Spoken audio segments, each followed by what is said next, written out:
അപ്പോൾ അത് നമ്മൾ ആ ഓപ്പർച്യൂണിറ്റി നമ്മൾ യൂട്ടിലൈസ് ചെയ്യണം. അങ്ങനെ വലയിൽ നമ്മൾ മീനെ പൊക്കിയെടുക്കുന്നതാണ് ഇപ്പോൾ കാണാനായിട്ട് പോകുന്നത്.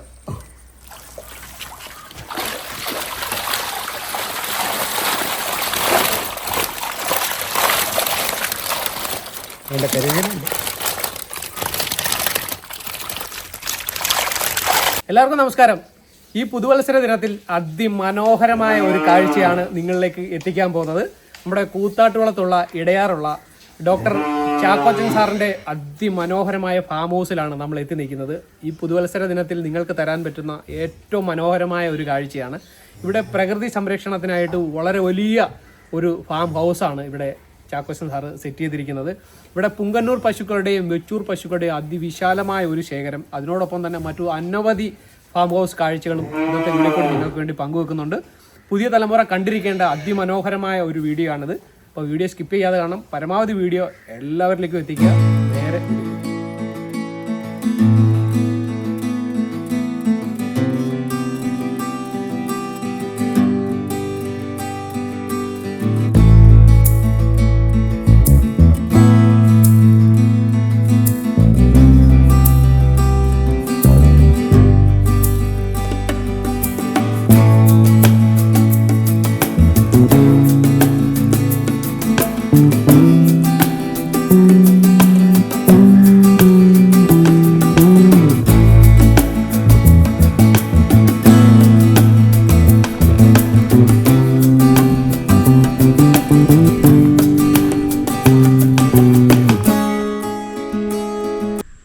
ഞാൻ ഡോക്ടർ ചാക്കോച്ചൻ, സ്ഥലം ഇടയാറ്, കൂത്താട്ടുകുളം മുനിസിപ്പാലിറ്റിയിൽ പെട്ട സ്ഥലമാണ്.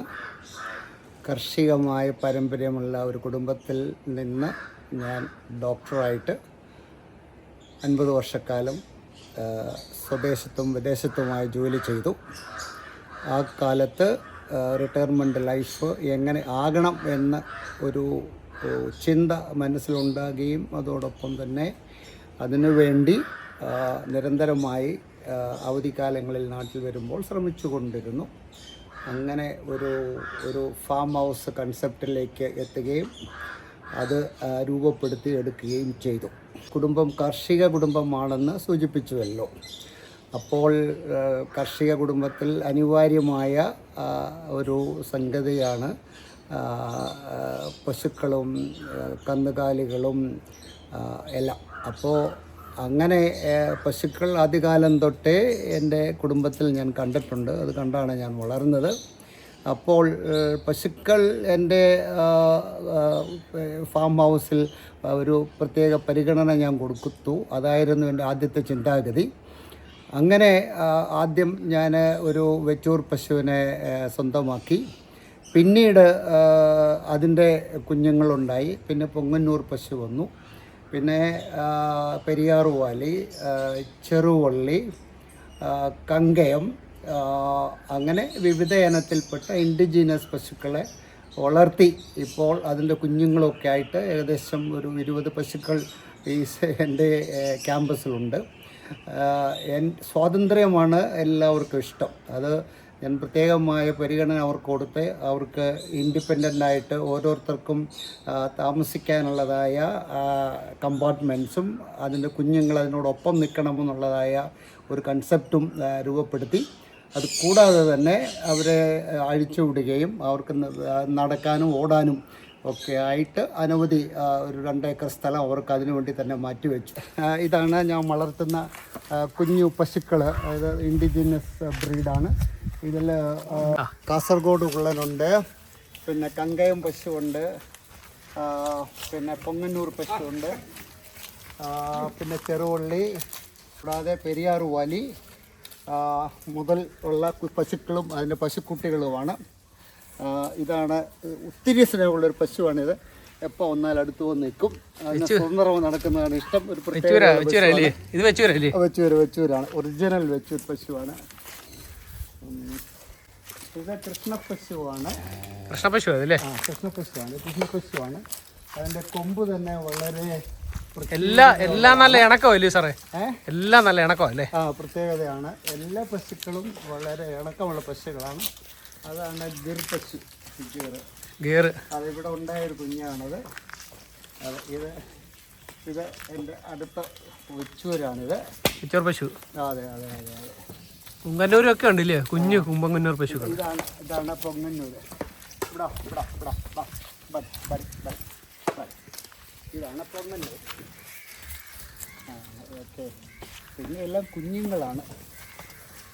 പൊങ്ങന്നൂരിൻ്റെ ഒരു മൂരിക്കിടാവുണ്ട്.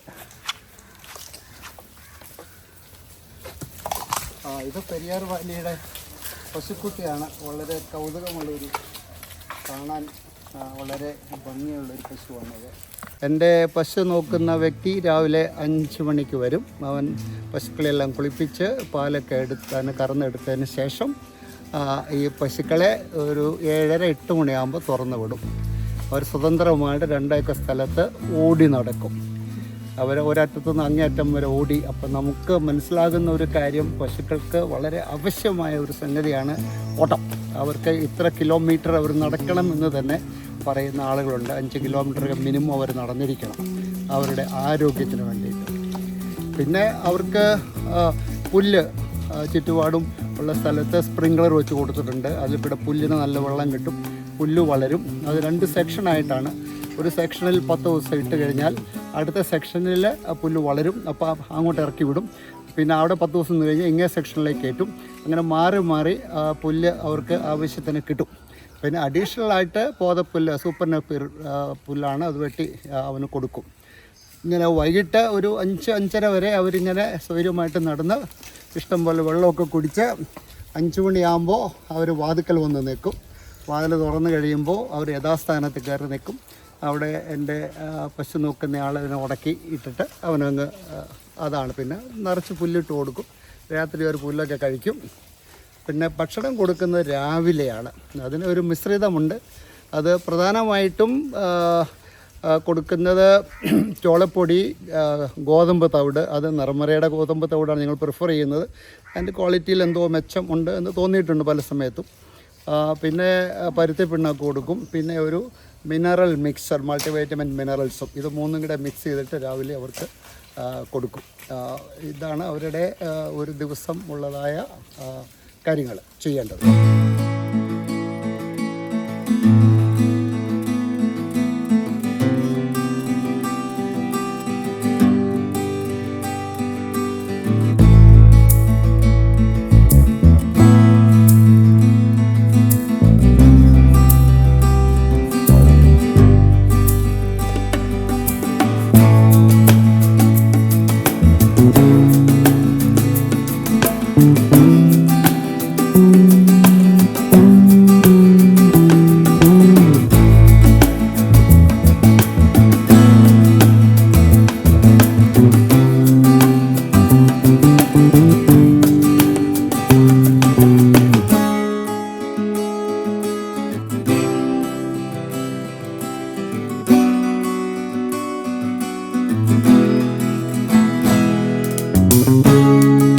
എൻ്റെ ഓർമ്മ ശരിയാണെങ്കിൽ എൻ്റെ ഫാദറ് വീട് പണിയുന്നതിന് മുമ്പേ ഒരു പശുത്തൊഴുത്ത് പണിതു എന്നാണ് ഞാൻ ധരിക്കുന്നത്.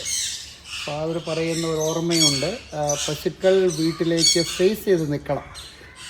അതിനുശേഷമാണ് ഫാദർ ആ ചിട്ട പാലിച്ചുകൊണ്ട് ഒരു വീട് പണിയുന്നത്. ഏകദേശം 65 വർഷം പഴക്കമുള്ള പശുത്തൊഴുത്തും അതിനോട് ചേർന്നുള്ളതായ എൻ്റെ മെയിൻ ഹൗസുമാണിത്.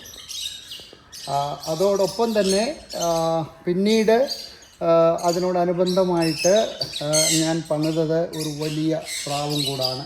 അത് വലിയ ഒരു പില്ലറിൽ ട്രഡീഷണലായ ഒരു പ്രാവും കൂടെ ഞാൻ പണിതു. അവിടെ ഒരു 10-30 പ്രാവെങ്കിലും മിനിമം അതിന് കുഞ്ഞുങ്ങളുമായിട്ട് അതിൽ മുട്ടയിടും, കുഞ്ഞ് വിരിയും. വളരെ കൗതുകമായ കാഴ്ചയാണ്. എല്ലാ ദിവസവും അവർ തീറ്റയ്ക്ക് 10 മണിക്ക് വരും. അവർ തീറ്റ തിന്നും, അവർ പോകും. വൈകിട്ട് വന്ന് കയറും. അത് വളരെ കൗതുകമേറിയ ഒരു സംഗതിയാണ് എന്ന് പറയാതെ നിവൃത്തി. നമ്മുടെ വീടും പശുത്തൊഴുത്തും ഒരേപോലെ നിൽക്കുന്നില്ലയോ? അതെ അതെ, വീടും പശുത്തൊഴുത്തും ആ ഫ്ലവർ വളർന്ന് നടക്കുന്നതല്ലയോ? അതെ അതെ.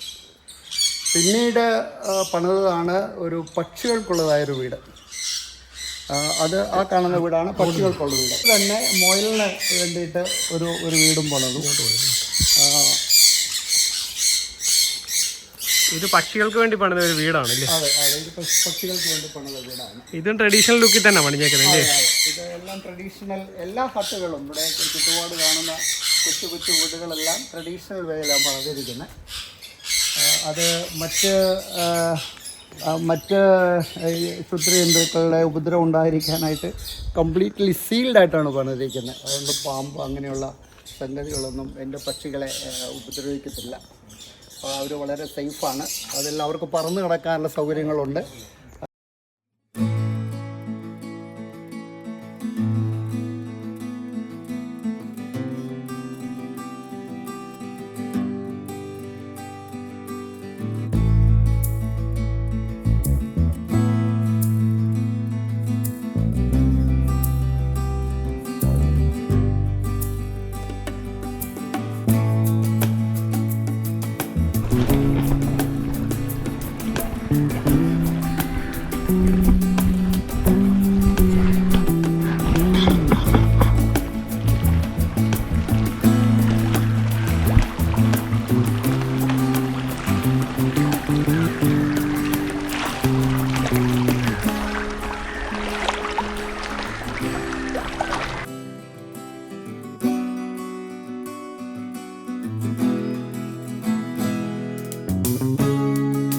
ചെറുപ്പം മുതൽ എനിക്ക് വെള്ളത്തോടും വെള്ളത്തിൽ വളരുന്ന മീനുകളോടും വളരെ ഇഷ്ടമായിരുന്നു.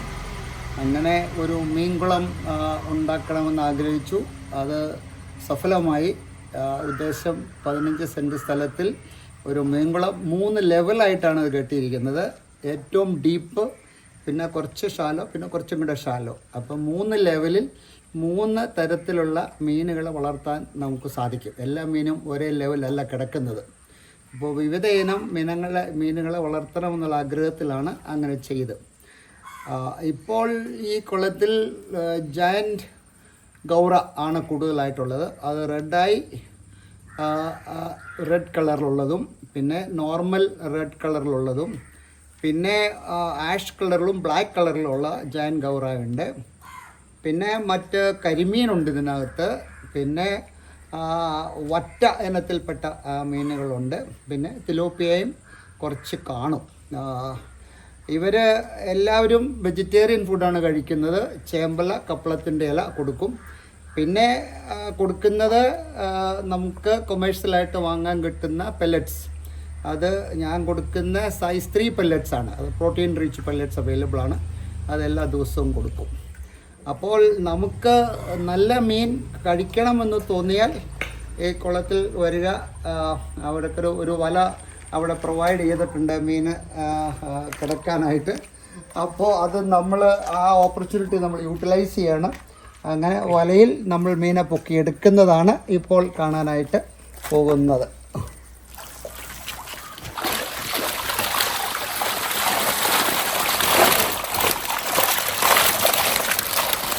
അതിൻ്റെ കരിമീനുണ്ട്. കറിക്കുള്ള മീൻ ഏത് സമയത്തും സുലഭമായിട്ട് കിട്ടും. ഒരു ബുദ്ധിമുട്ടും കൂടാതെ നാച്ചുറലായിട്ട് കിട്ടുന്ന മീനാണ്. ധൈര്യമായിട്ട് കഴിക്കാം. ആവശ്യമുള്ള എടുത്തിട്ട് ബാക്കി ഇറങ്ങി. അതെ അതെ അതെ അതെ, നമുക്ക് അത്യാവശ്യമുള്ള സെലക്ട് ചെയ്ത് പിടിക്കാം. ബാക്കിയുള്ളൊരു വെള്ളത്തിലേക്ക് തന്നെ വരും. പിന്നെ ഇവിടെ വെള്ളത്തിൻ്റെ ലെവൽ കൂടുന്നത് കുറയുന്നത് അനുസരിച്ചിട്ട് നമുക്ക് വെള്ളത്തിൽ ചെന്ന് ടച്ച് ചെയ്യാം. വെള്ളത്തിൽ ഇറങ്ങി നിന്ന് നമുക്ക് വെള്ളം ആസ്വദിക്കണമെങ്കിൽ അങ്ങനെയുമാകാം. മീൻ ചിലപ്പോൾ നമ്മുടെ കയ്യിൽ വന്ന് കയറി ഇറങ്ങുന്ന സന്ദർഭങ്ങളും ഉണ്ട്. അങ്ങനെ ഒരു മാനസിക ഉല്ലാസം എന്ന് പറയാം. അത് ഇവിടെ വന്ന് ഇരിക്കാം. ഒരു റൂം പോലെ ഇതിൻ്റെ സമീപത്ത് കെട്ടി ഉണ്ടാക്കിയിട്ടുണ്ട്. അവിടെ 2 കസേരയൊക്കെ ഇട്ട് കഴിഞ്ഞാൽ മീനേയും കണ്ട് വെള്ളവും കണ്ട് കാറ്റും കൊണ്ട് ഇരുന്ന് നമുക്ക് ഉല്ലസിക്കാൻ പറ്റിയ ഒരു സംഗതിയാണ് ചെയ്തിരിക്കുന്നത്. എൻവേ എന്ന് പറയുന്ന ഒരു പുതിയ വഴി ഞാൻ ഈ ഫാം ഹൗസിൽ രൂപാന്തരപ്പെടുത്തി. അപ്പോൾ അതിനൊരു പേര് എൻവേ എന്ന് വരാൻ എന്താണ് കാരണം എന്ന് പലരും ചിന്തിക്കാനിടയുണ്ടാകും. ഇത് മലയാള ഭാഷയിൽ നമ്മൾ പറയുവാണെങ്കിൽ എൻ വഴി എന്ന് വേണമെങ്കിൽ വായിക്കാം. എൻ വഴി എന്ന് വെച്ചാൽ ഇത് ഞാൻ മനസ്സിൽ കണ്ട ഒരു വഴിയാണ്. ആ വഴി എന്ന് പറയുന്നത് ഒരു ഫാം ഹൗസിലേക്കുള്ള വഴിയാണ്. ഫാം ഹൗസിൽ കാണുന്നതായ സംഗതികൾ നമ്മൾ മാനസികമായിട്ട് നമുക്ക് കിട്ടുന്ന സന്തോഷവും സംതൃപ്തിയും അത് എത്രയാണെന്ന് പറഞ്ഞാലും അതിന് വാക്കുകളില്ല. വിലമതിക്കാത്ത സന്തോഷം നമുക്ക് കിട്ടും. അത് എല്ലാവർക്കും ചെയ്യാവുന്നതാണ്. കുറച്ച് സ്ഥലമുള്ളവർക്കും കൂടുതൽ സ്ഥലമുള്ളവർക്കും ചെയ്യാവുന്നതാണ്. പുതിയ തലമുറകൾ ഇന്ന് പിരിമുറുക്കത്തിൽ കൂടിയും സംഘർഷത്തിൽ കൂടിയും എല്ലാവരും ഇഷ്ടപ്പെടാത്ത പല രീതിയിൽ ആൾക്കാർ കടന്നു പോകുമ്പോൾ ഇങ്ങനെയുള്ള സംരംഭങ്ങൾ നമ്മൾ അതിൽ നിന്നും നമ്മളെ മാറ്റി ഒരു നല്ല ജീവിതത്തിലേക്ക്, സന്തോഷമുള്ള ജീവിതത്തിലേക്ക്, മാനസിക സുഖം, അതാണല്ലോ എല്ലാവരും ആഗ്രഹിക്കുന്നത് എല്ലാ രീതിയിലും. അത് ഇങ്ങനെയൊരു ഫാം ഹൗസ് ഇത്രയും ഉണ്ടാക്കാൻ പറ്റിയില്ലെങ്കിലും അവനവന് പറ്റുന്ന രീതിയിൽ ഉണ്ടാക്കിയെടുക്കുന്നത് നമ്മുടെ വീടിന് ചുറ്റും അത് നല്ലതാണെന്ന് ഒരു നിർദ്ദേശവും കൂടെ ഇതിനോടൊപ്പം കൂട്ടിച്ചേർക്കാൻ ആഗ്രഹിക്കുന്നു. നമ്മുടെ ഈ ഫാം ഹൗസിന് 7 വഴികളുണ്ടല്ലേ സാറേ? അതെ, ഇതിന് 7 ഗേറ്റുകൾ ഞാൻ വെച്ചിട്ടുണ്ട്. അത് ഒരു ഗേറ്റ് ഇത് ആദ്യത്തെ ഫസ്റ്റ് ഗേറ്റ് ആണ്. എൻ്റെ വീടിൻ്റെ ആദ്യത്തെ ഫസ്റ്റ് ഗേറ്റ് ഇതാണ്. വലിയൊരു ഫാം ഹൗസിന് വേണ്ടിയുള്ള ഒരു തയ്യാറെടുപ്പ് നടത്തിക്കൊണ്ടിരിക്കുകയാണ് ഇവിടെ. അപ്പോൾ ഫാം ഹൗസിനുള്ളിലേക്ക് പോകാനായിട്ട് ഒരു റോഡ് ഇവിടെ സാറ് റെഡി ആയിക്കൊണ്ടിരിക്കുകയാണ്. ഇവിടെ എല്ലാം പശുക്കൾ വരും, നാടൻ പശുക്കൾ മേഞ്ഞ് നടക്കും. ഇവിടുന്ന് വലിയൊരു റോഡ് അങ്ങേ അറ്റം വരെ ചെല്ലുന്നുണ്ട് ഇല്ലേ സാറേ, ഫാം ഹൗസിൽ കൂടെ നടക്കാനായിട്ട്. റോഡിൻ്റെ പണി പൂർത്തിയായിട്ടില്ല, നടന്നുകൊണ്ടിരിക്കുന്നേ ഉള്ളൂ. ഇത് നമ്മുടെ മീൻകുളം. ഇത് രണ്ടാമത്തെ ഗേറ്റാണ്. ഈ ഗേറ്റിൻ്റെ പ്രാധാന്യം നമ്മുടെ ഈ പശുക്കൾക്ക് മേയാനുള്ള ഏരിയ ഏകദേശം 2 ഏക്കർ സ്ഥലമുണ്ട്. 2 ഏക്കർ സ്ഥലം 1 ഏക്കർ വെച്ച് 2ആയിട്ട് ഭാഗിക്കാൻ ഈ ഗേറ്റ് സഹായകരമാവും. ഒരു വശത്ത് ഈ ഗേറ്റ് ലോക്ക് ചെയ്ത് കഴിഞ്ഞാൽ ഒരു വശത്ത് പശു നിൽക്കുകയും അവിടെ 10 ദിവസം മേയുകയും അവിടെ പുല്ല് തീർന്നു കഴിയുമ്പോൾ ഗേറ്റ് തുറന്നു കഴിഞ്ഞാൽ അടുത്ത സ്ഥലത്തേക്ക് 1 ഏക്കറിലേക്ക് പശു നീങ്ങുകയും അവിടെ അതിന് പുല്ല് തിന്നാൻ സാധിക്കും. ആ സമയം കൊണ്ട് 10 ദിവസം കഴിയുമ്പോൾ ഇങ്ങേവശം പുല്ല് രൂപാന്തരപ്പെട്ടിരിക്കും. അപ്പോൾ അവരെ ഈ ഗേറ്റ് അവരെ ലോക്ക് ചെയ്യാൻ, അതായത് ഡിവൈഡ് ചെയ്ത് 2ആയിട്ട് ഈ വസ്തുവിനെ തരംതിരിക്കാനായിട്ട് ഈ ഒരു ഫാം ഹൗസിന് മൊത്തത്തിൽ 7 ഗേറ്റുകളുണ്ട് അല്ലേ? അത് 7 ഗേറ്റുകളുണ്ട്.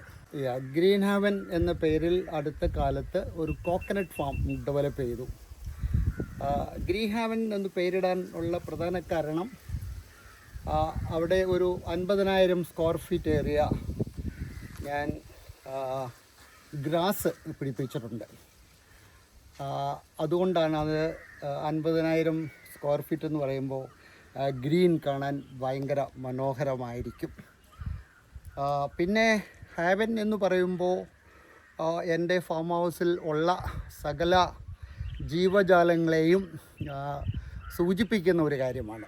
ജീവജാലങ്ങൾ എന്ന് പറയുമ്പോൾ പെറ്റ്സിനോട് ഒപ്പം തന്നെ ഉള്ള മറ്റ് കൃഷികളും ഉൾപ്പെടുത്താവുന്നതാണ്.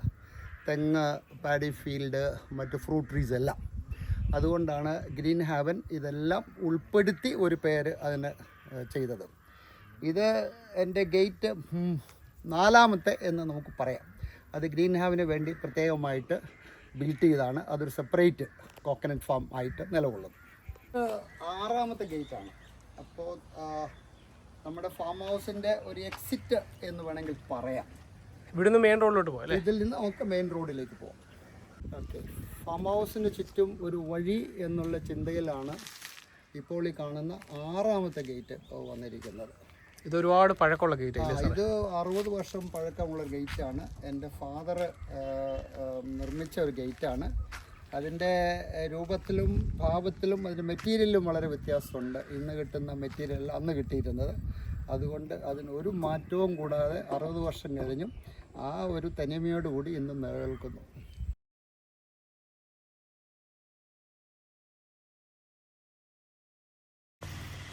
ഇന്നത്തെ ആ ഫ്രൂട്ട് സാലഡ് പമ്പിളി സാറിയും ഉണ്ടായിരുന്നു. ഒരു പഴുത്ത് കിടക്കും.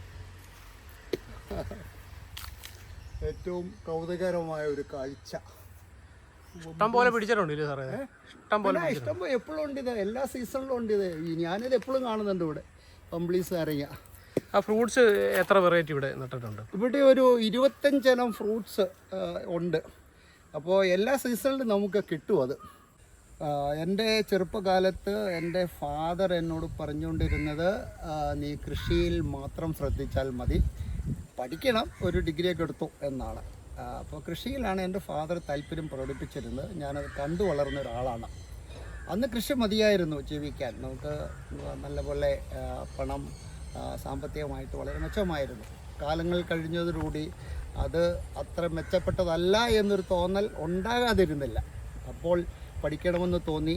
ഞാൻ ഡോക്ടറാകാനായിട്ടുള്ള MBBS, പിന്നെ പോസ്റ്റ് ഗ്രാജുവേഷൻ, അങ്ങനെ അങ്ങ് പോവുകയാണ് ചെയ്തത്. പക്ഷേ ഫാദർ പകർന്നു തന്നതായ ഒരാശയം, അതായത് കൃഷി ആണ് എൻ്റെ മനസ്സിൻ്റെ അടിത്തട്ടിൽ കിടന്ന ഒരു സംഗതി. അത് ഞാൻ വിട്ടില്ല. ജോലി ചെയ്തിരുന്ന കാലത്തും കൃഷിയെ തന്നെ മുറുക്കി പിടിച്ചു. അതിൻ്റെ പശ്ചാത്തലമാണ് നാട്ടിൽ റിട്ടയർമെൻറ്റ് സമയത്ത് വന്നപ്പോൾ ഒരു ഫാം ഹൗസ് രൂപാന്തരപ്പെടുത്താൻ കാരണമായത്. ഇന്ന് എൻ്റെ മക്കളും അതുതന്നെയാണ് ആഗ്രഹിക്കുന്നത്. എൻ്റെ മോനാണ് എൻ്റെ അടുത്ത് നിൽക്കുന്നത്. അവൻ ഡോക്ടർ അനീഷ്, അവൻ സ്റ്റേറ്റ്സിലാണ്. അവനും വളരെയധികം താല്പര്യമാണ് കൃഷികളെല്ലാം നിലനിർത്താനായിട്ട്. ഞാൻ ഓരോ വസ്തുക്കളും വിൽക്കാൻ പറയുമ്പോൾ എൻ്റെ മോൻ എന്നോട് പറയുന്നുണ്ട്, പപ്പ അതൊന്നും കൊടുക്കണ്ട, അതെല്ലാം അവിടെ കിടന്നോട്ടെ, ഒന്നും കളയണ്ട, എല്ലാം നമുക്ക് വേണം. അപ്പോൾ എൻ്റെ മനസ്സിൽ എൻ്റെ മകൻ്റെ താല്പര്യം ഞാൻ കണ്ടിരുന്നു. ഞാൻ നല്ല രീതിയിൽ നിലനിർത്തി അവനിലേക്ക് അത് ട്രാൻസ്ഫർ ചെയ്യും. എൻ്റെ അടുത്ത വശത്ത് നിൽക്കുന്നത് എൻ്റെ മകളുടെ മോനാണ്. മകൾ സ്ഥലത്തില്ല. മകൾ ഡോക്ടറാണ്, അശ്വതി ചാക്കോച്ചൻ. അവൾ അവിടെ ജോലി ചെയ്യുന്നു ഭർത്താവിനൊപ്പം. അവളുടെ മോനാണ് എൻ്റെ അടുത്ത് നിൽക്കുന്നത്. അവൻ MBBS കഴിഞ്ഞു നിൽക്കുകയാണ്. ഇനി അവനും ഇവിടെ വരുമ്പോൾ ഞാൻ കാണുന്ന ഒരു പ്രധാനപ്പെട്ട കാര്യങ്ങൾ, എനിക്കുള്ളതായ പെറ്റ്സിന്, മുയൽ തൊട്ട് പക്ഷി തൊട്ട് മീൻ തൊട്ട് പശുക്കൾ തൊട്ട് എല്ലാത്തിനോടും ഭയങ്കര താല്പര്യമാണ്. അതിനെ തല്ലോടുകയും അതിനെടുത്തുകൊണ്ട് നടക്കുകയും അത് ബാറ്റ് ചെയ്യാൻ വിവിധ തരത്തിലുള്ളതായ ഗെയിംസ്, അവൻ ഇഷ്ടപ്പെടുന്ന ഗെയിംസ് പക്ഷികളെ കൊണ്ടും മുയലുകളെ കൊണ്ടും നടത്തുന്നത് കാണുന്നത് ഭയങ്കര മനോഹരവും എനിക്ക് തന്നെ മനസ്സിന് വളരെ സന്തോഷമുള്ളതാണ്. എൻ്റെ കുഞ്ഞുങ്ങളതെല്ലാം ആസ്വദിക്കുന്നു, കുഞ്ഞുങ്ങളതെല്ലാം സന്തോഷിക്കുന്നു എന്നുള്ളതും ഈ വാർദ്ധക്യകാലത്ത് എനിക്ക് ഒത്തിരി സന്തോഷം നൽകുന്ന കാര്യമാണ്. ഇതാണല്ലോ എല്ലാവരും ജീവിതത്തിൽ ആഗ്രഹിക്കുന്നത്. ഈ പരമ്പരാഗത കൃഷി ഇപ്പോഴും നിലനിർത്തിക്കൊണ്ട് പോകുന്നുണ്ട്. നെൽകൃഷി ഇപ്പോഴും ഉണ്ട്, നെല്ല് കിട്ടുന്നുണ്ട്. അത് വളരെ നല്ലൊരു കാര്യമാണ്. പരമ്പരാഗതമായിട്ട് നമ്മുടെ പേരൻസ് കൈമാറിയതിൽ ആകാവുന്നിടത്തോളം നമ്മൾ നിലനിർത്തുകയാണ്.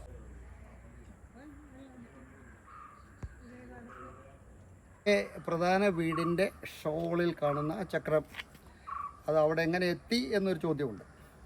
അതെത്തിയത് എൻ്റെ സഹധർമ്മിണി, എൻ്റെ പ്രിയപ്പെട്ട ആനിയുടെ ഒരു ആശയമാണ്. അതൊരു കലാപരമായ ആശയമാണ് എന്ന് പറഞ്ഞാൽ ആർക്കും തോന്നാത്തത് ആനിക്ക് തോന്നി. അതവിടെ ഞങ്ങൾ പ്ലേസ് ചെയ്തു. അത് അനവധി ആൾക്കാരുടെ അപ്രീസിയേഷൻ അതിന് കിട്ടിയിട്ടുണ്ട് എന്ന് പറയാതെ വയ്യ. പിന്നെ ചെടികൾ, ആനി എവിടെയൊക്കെ കഴിഞ്ഞ 55 വർഷമായിട്ട് ഞങ്ങൾ ജീവിച്ചിട്ടുണ്ടോ അവിടെയെല്ലാം ചെടികളുടെ വലിയ ഒരു ഒരു ഒരു ഒരു ശേഖരം ഉണ്ട്.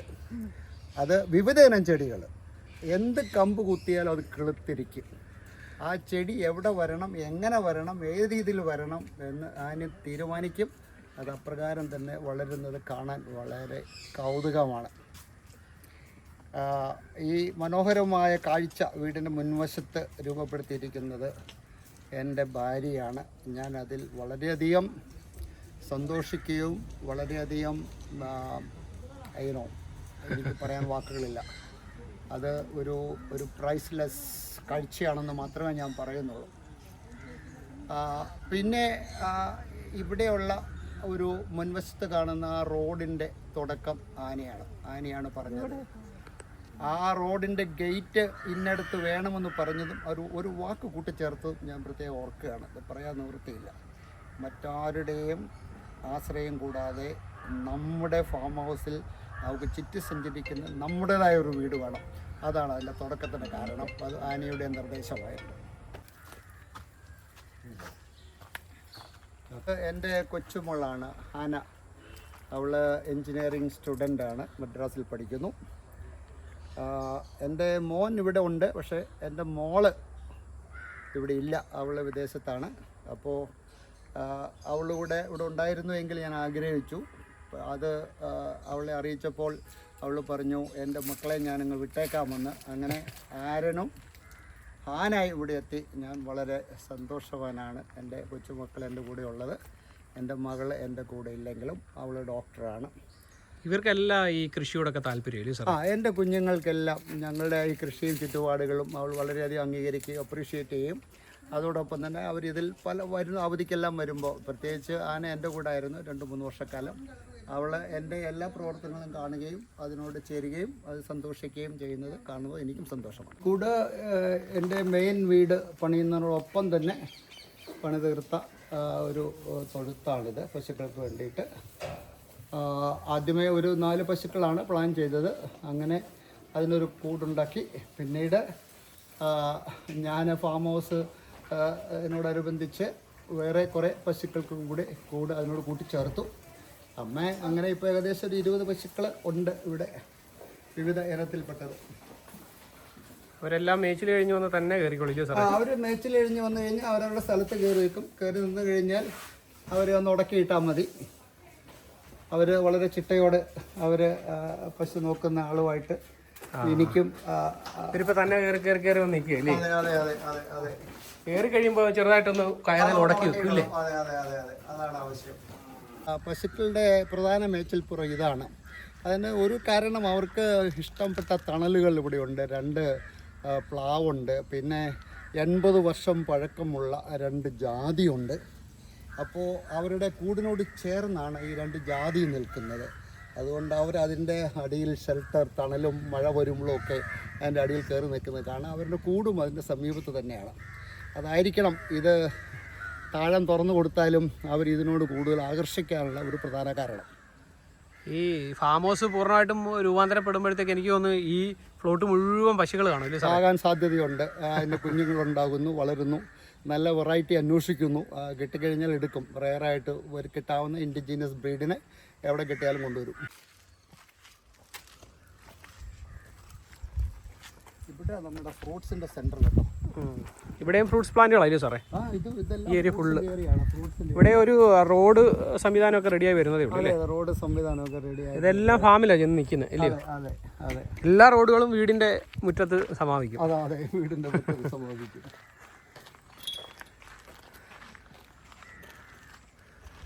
ഇത് ഡ്രാഗൺ ഫ്രൂട്ട്, പേരക്ക സെക്ഷൻ, മാവ്, പിന്നെ ഇത് അബിയു നല്ലപോലെ കായ്ക്കുന്ന ഒരു മരമാണ് അബിയു. പിന്നെ ഇത് ദുരിയാൻ, ഈ കാണുന്ന മരം ദുരിയാൻ ഫ്രൂട്ടാണ്. അത് അവക്കാഡോ. ഇതാണ് വളരെ റെയറായി കാണുന്ന ഒരു ലൈം. ഇത് ചൈന പോലെയുള്ള പ്രദേശങ്ങളിൽ ഇത് വളരെയധികം പോപ്പുലറാണ്. ഇതിന് പറയുന്നത് കാസർ ലൈം. ഒരുപാട് വെറൈറ്റി ഫ്രൂട്ട്സുകളുണ്ട്. അതെ അതെ, വെറൈറ്റി ഫ്രൂട്ട്സ്. അത് ഗൂഗിളിൽ അടിച്ചാൽ കാണാം. അതിൻ്റെ ഇല തൊട്ട് അതിൻ്റെ കാ തൊട്ടെല്ലാം നമുക്ക് കറിയിലും ഫ്രൂട്ട്സിലും ഒക്കെ ഇട്ട് കഴിച്ചാൽ അതൊരു വ്യത്യസ്തമായ ഒരു ടേസ്റ്റായി. ഫാം ഹൗസ് സ്വപ്നം സഫലീകരിക്കുന്നതിന് എൻ്റെ കുടുംബം എന്നോടൊപ്പം നിലനിന്നിരുന്നു. എല്ലാ കാര്യങ്ങളുമായ ശക്തമായ അവരുടെ പ്രേരണ എനിക്ക് നിരന്തരമായ ഉത്സാഹവും ശക്തിയും നൽകി എന്ന് എടുത്തു പറയേണ്ടിയിരിക്കുന്നു. എൻ്റെ ഏതാനും ചില സുഹൃത്തുക്കൾ എന്നെ എന്നും എന്നോടൊപ്പം ചേർന്ന് നിൽക്കുകയും എന്നെ ശക്തീകരിക്കുന്നതിന് എൻ്റെ പ്രയത്നകരമായ ഈ ശ്രമത്തിൽ പ്രോത്സാഹിപ്പിക്കുന്നതിന് കാരണമായി എന്ന് എടുത്തു പറയേണ്ടിയിരിക്കുന്നു. അതോടൊപ്പം ഏതാനും ചില വ്യക്തികൾ എന്നെ നിരുത്സാഹപ്പെടുത്തുന്നതിന് ശ്രമിച്ചപ്പോൾ എന്തുകൊണ്ടോ എൻ്റെ സത്യസന്ധമായ പ്രയത്നത്തിൽ അത് എനിക്ക് കൂടുതൽ പ്രേരണയാകുകയാണ് ചെയ്തത്. ദൈവകൃപ എന്നിൽ എന്നും നിലനിന്നിരുന്നു. ദൈവകൃപ എന്നെ ശക്തമായിട്ട് നയിച്ചുകൊണ്ടിരിക്കുന്നു എന്നുള്ള എൻ്റെ ശക്തി എനിക്ക് എൻ്റെ പ്രവൃത്തിയിൽ മുന്നേറുന്നതിന് എനിക്ക് വളരെ അധികം ഉത്സാഹം നൽകിയിരുന്നു. ആ ഒരു മാനസികമായ ശക്തി എനിക്ക് നിരന്തരമായി എന്നെ പ്രേരിപ്പിച്ചുകൊണ്ടിരുന്നു. അങ്ങനെ എൻ്റെ ഈ യാത്രയിൽ ഇത് പൂർത്തീകരിക്കുന്നതിനുള്ള എൻ്റെ ശ്രമത്തിൽ ഇതെല്ലാം ഒരു നന്നായി എന്നെ നയിക്കുന്നു എന്നുള്ളത് ഞാൻ വളരെ ചാരിതാർത്ഥ്യത്തോടെ ഓർക്കുകയാണ്.